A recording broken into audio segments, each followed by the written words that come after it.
What's good, everybody? This your boy B Mahari here. Represent MehariNation Sports Podcast here. Salute to the entire LDBC. Salute to the greater basketball community here on YouTube, man. Got some stuff that I want to talk about today before I go ahead and watch the Western Conference Finals, though. But before we begin, I just want to give some feedback about the NBA draft lottery that just took place just a few minutes ago. Man, unbelievable. Now, for those of y'all who just missed the draft lottery, hey, what's going on, Kevin Sinhouse? Salute, my man. Now, salute to Hoops Habit on Twitter. Now, I'm going to read you guys the full order of the entire draft lottery from the 14th pick up and towards the number one overall pick. So the 14th pick goes to the Boston Celtics. The 13th pick goes to the Miami Heat. The 12th pick goes to the Charlotte Hornets. And my Minnesota Timberwolves will take the 11th pick. Now, the Atlanta Hawks will take the 10th pick via a trade with the Dallas Mavericks for Luka Doncic and I forgot his point guard's name. Whatever. Now, the number 9 pick goes to the Washington Wizards. Now, the 8th pick goes to the Atlanta Hawks, and the three teams that had the worst records, that had the probable chance of getting the number one overall picks. My Chicago Bulls got the 7th pick. The Suns, that finished with the worst record in the NBA, got the 6th pick, and the Cleveland Cavaliers got the 5th pick, which meant that the Knicks and Lakers were going to be in the top 4. But as we get to the final 4 spots, the Lakers got the 4th pick. The Knicks finished with the 3rd pick. The Grizzlies earned the 2nd pick. And finally, the New Orleans Pelicans earned the number 1 overall pick in this year's NBA draft. Unbelievable. This really changes things. Many people anticipated the New York Knicks getting the number 1 overall pick and getting Zion Williamson. Now, this changes things. And Kevin Suttonhouse asks the question, what will Memphis do with the 2nd pick? Here's what I think Memphis will do with that pick. They're going to draft Ja Morant. But because Mike Conley has a big contract, don't be surprised if they'll seek Mike Conley in trade blocks to try to make room to get Ja Morant as the future starting point guard in the making. This is actually a huge game changer into things. The loser of this draft is the New York Knicks.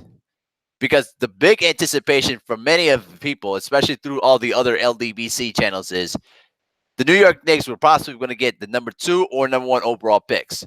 But they didn't get neither. I mean, it's just like, you could not finish any worse than that, and you still get the 3rd pick in the draft. The Lakers surprised me, though. They beat out, think about this for a moment. They beat out the Phoenix Suns, the Chicago Bulls, and the Cleveland Cavaliers that had the 3 worst records in the NBA this season. And the Bulls end up getting the 7th pick. The Suns got the 6th, and the Cavaliers got the 5th pick. Unbelievable, man. Just unbelievable. Now, how I see this draft shaping up, obviously, this is a game changer for the New Orleans Pelicans. You know why? Because Anthony Davis was going to be on the training block. Now, since the Pelicans have the number 1 overall pick, and they're obviously going to draft Zion Williamson, the questions are going to be: is Anthony Davis going to be willing to stay in New Orleans? I think, to me, they're going to use that as more of a trading block, in my opinion, to still trade Anthony Davis and make room for Zion Williamson as their future franchise player.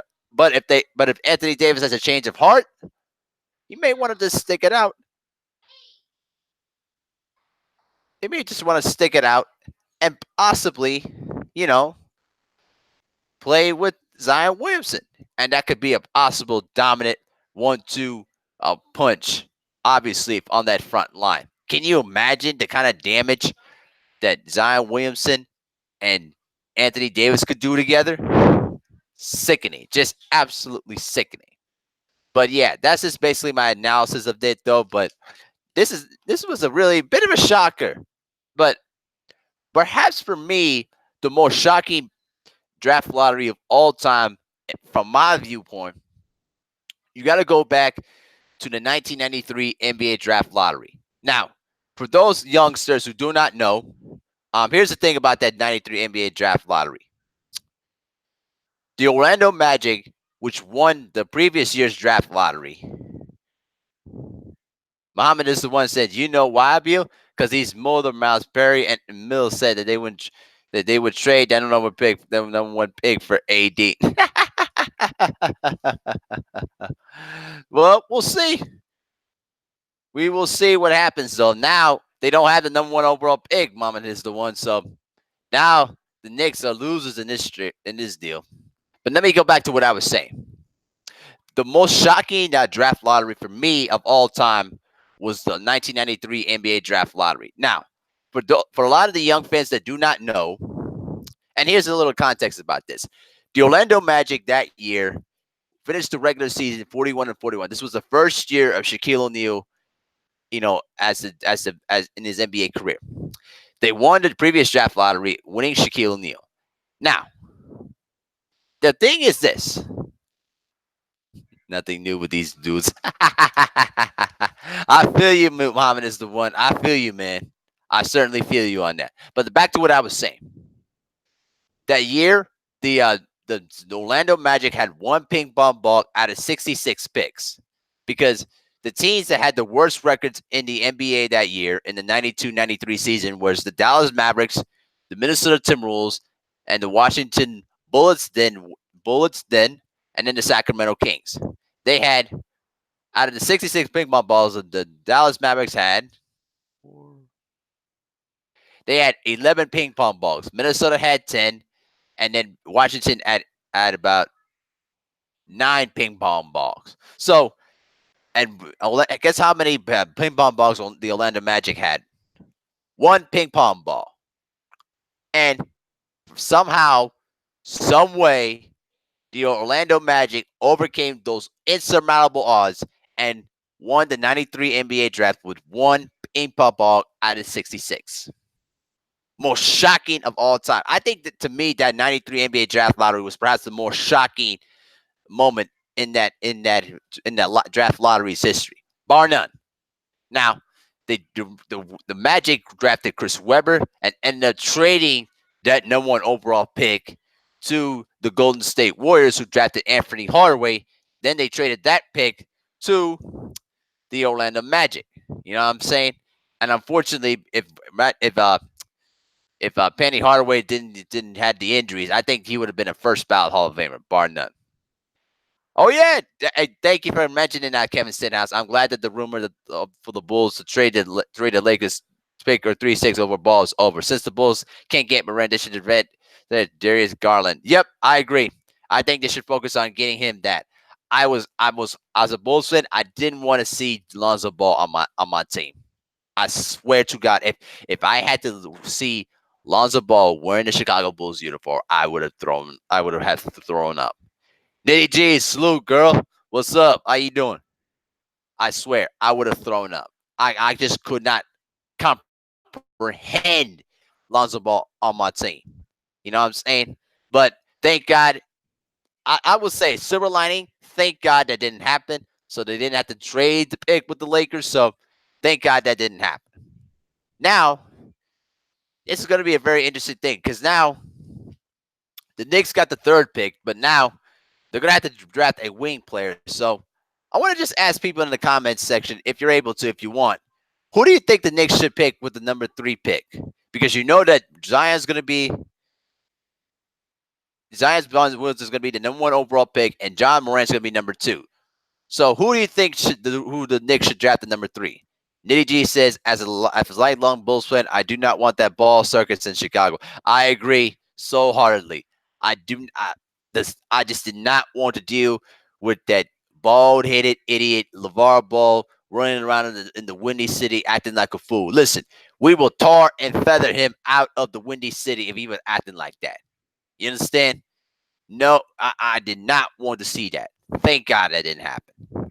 But I think there's one player, Hui Hachimura from Gonzaga. Maybe could be a good player to have, but I think that'd be too high of a pick in my opinion. So, but if anyone in the comment section that that feels who you think the Knicks should pick at the number 3 pick, just let me know. Just let me know what your thoughts about that. But now I just want to get into my analysis of the Western Conference Finals a bit, though.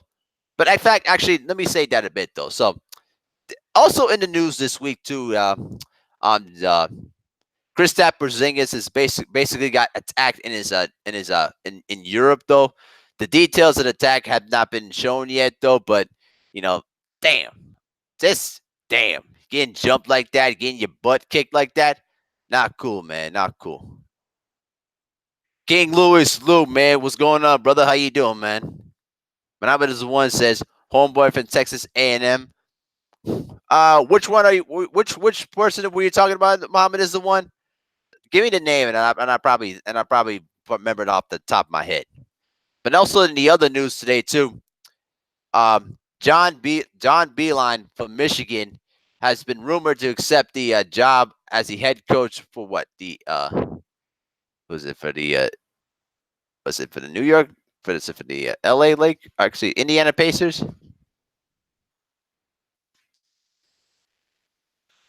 Michigan head coach.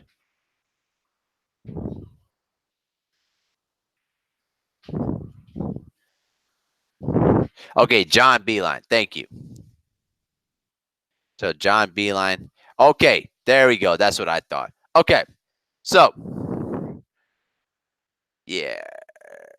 So here's the thing. So John Beeline has now accepted the coaching job as the head coach of the Cleveland Cavaliers. Now I don't know why he would want to leave a very good job in Michigan is beyond me. Now, I mean, accepting the professional coaching job is a very cool thing, but the Cleveland Cavaliers are still like a complete mess. You know what I'm saying? So he said the preacher's son. I can't remember his name. He's about 6'8". Okay, I probably will research it myself then after I say this. But well, right now the Cleveland Cavaliers have the obviously the 5th pick. So if RJ Barrett somehow, some way falls in their lap, maybe he could probably build something with RJ Barrett, but I just don't see any upside in being the coach of the Cleveland Cavaliers, in my opinion. Now, let me get into the what Kevin Hinsdale says. He said the Knicks will probably get Yuri instead of Barrett because he plays the same position as Knox. Agreed. I think Yuri plays better defense than RJ Barrett does too. Although RJ Barrett's a better complete scorer than Yuri Hachimura is, but I think for the Knicks, if they're going to compete, they're going to need size and they're going to need defense in the forward position. So I think Yuri Hachimura might be the better, safer pick for the Knicks to play with Knox. Now let me check out the Texas A&M one tier too.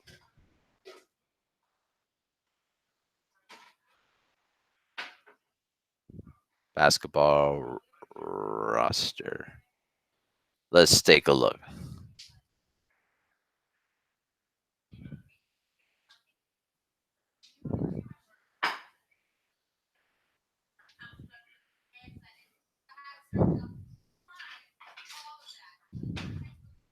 Hmm.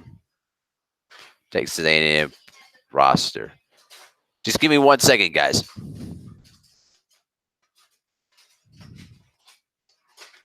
All right, let me see.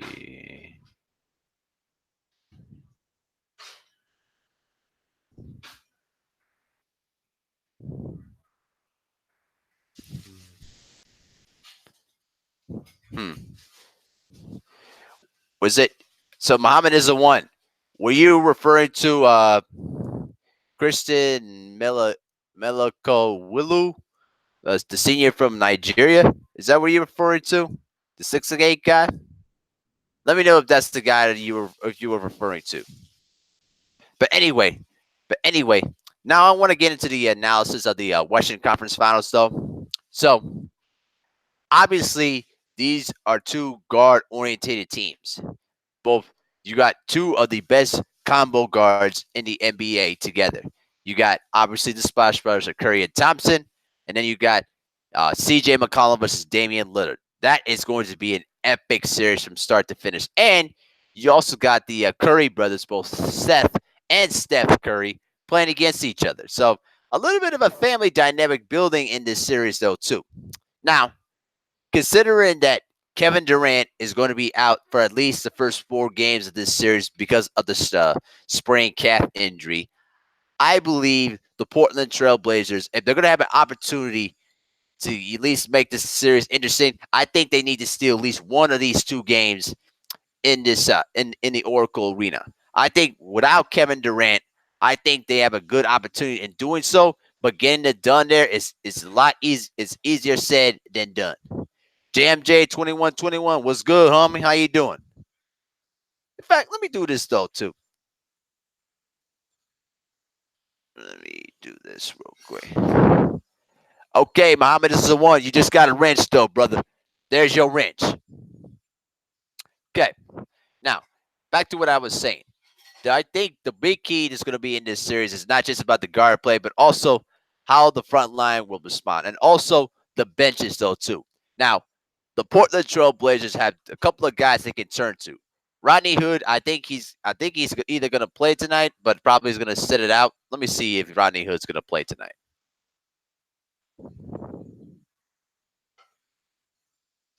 So, ESPN just reported Rodney Hood is cleared to play tonight. So he's good to play, but how much can he contribute? You know, we will not know. But also, the Portland Trailblazers can counter with going with Rodney Hood, Evan Turner as well. But also, they can also counter with that Leonard kid though too, who's been playing very decent basketball for them too. In a supportive role there as well. Enes Kansas has been doing a great job in the rebounding department there as well. And so, a lot of good subplots that's going to happen in this series though too. To be honest with you, Zach Collins. There you go, Zach Collins, and then Myers Leonard. Okay, there you go. Now I got the roster in my hand. So what it's going to come down to is, who's going to step up in the silent roles off the bench. Because you're going to get scoring from other sources. But the guys on the Warriors, like the Iguodala's, the Loonies, the Livingstons, they're going to have to produce a bit more than their average though too, to at least try at least keep the Portland Trailblazers from getting any victories in Oracle Arena. Because if Portland at least gets one victory in Oracle, that's a series changer, big series changer. Now the Warriors have been through adversity before during the championship era. That's a given fact.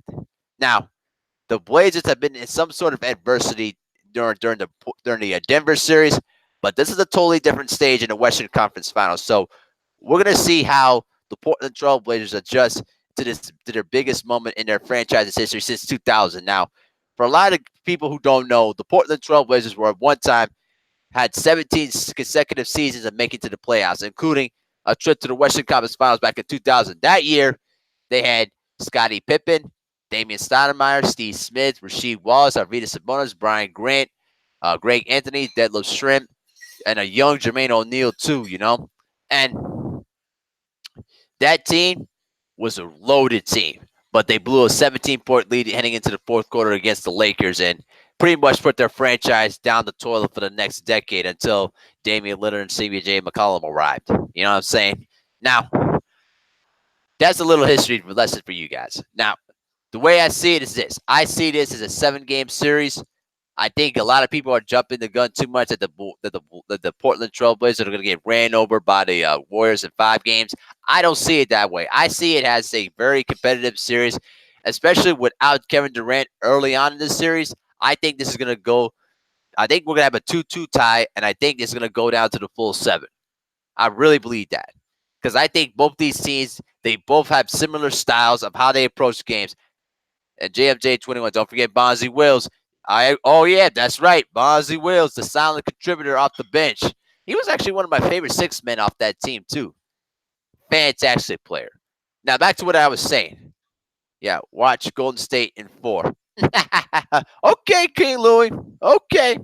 I don't see it that way. I think Portland's going to give Golden State a run for their money. I see it as a 7-game series with the Warriors on the winning end. But hey, if I'm wrong, I'm wrong. So I have been wrong before, but not too often though. So, but we'll see what happens. We'll definitely see what happens though. So, you know what I'm saying? I think that's pretty much what I got in terms of what will see in this series. And right now, they're actually playing at the moment here. So right now, it's in the first quarter here. The Warriors leading are 9-15 with 14 to go in the first quarter of play. So, you know what I'm saying? So now we got 10 likes we got 10 likes here, guys. Thank you so much for the likes, though, man. I really appreciate it, though, guys. You know, it's very good to keep the content going and keep the live engagement going there, guys. So tomorrow, I'm going to go ahead and continue make another episode of the Jersey Collection series. So I'm going to do it on one of the all-time best shooting guards in the game today, though, and the second best player of all time, in my opinion, though. So, but y'all will see. Y'all will see when that video gets made, though. So, you know what I'm saying. But I'm actually gonna go ahead and then I'm gonna just go ahead and wrap this up, though. Okay. But actually, let me ask Muhammad is the one though. Let me check if he got the. Did you find out the name of that Texas A&M kid? I think it's Robert. Let me do that myself. Let me just do this real quick.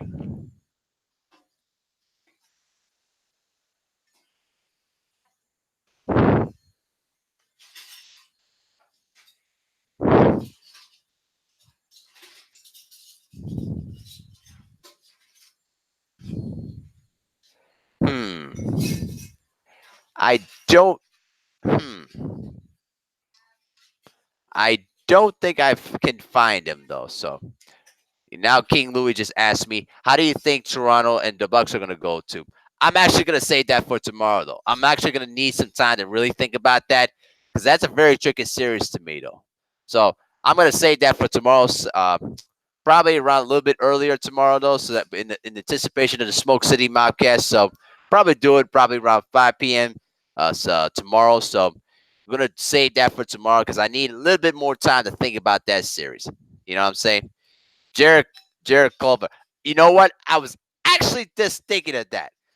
Okay, you all right for sure. Jared Culver. I actually saw him in the Target Center on the in the national championship game too, as you would know. So no matter, so no, it's all good. Muhammad is the one. It's all good. So, but to answer your question, King Lou, I'm gonna save that for tomorrow on a tomorrow's live stream because I wanted some time to think about those two teams and what their strengths and weaknesses is. I still got the Bucks winning it though, but I think it's going to be much more a competitive series than people tend to give credit for. So y'all stay tuned. 5 p.m. Central Time tomorrow. I'm going to give you a breakdown of the Western Conference Finals though. Okay. So I'm going to go ahead and then wrap this up, and I'm actually going to go to my television and start watching the Western Conference Finals, though. So thanks you guys so much for tuning into the chat, keeping up with the engagement, though, man.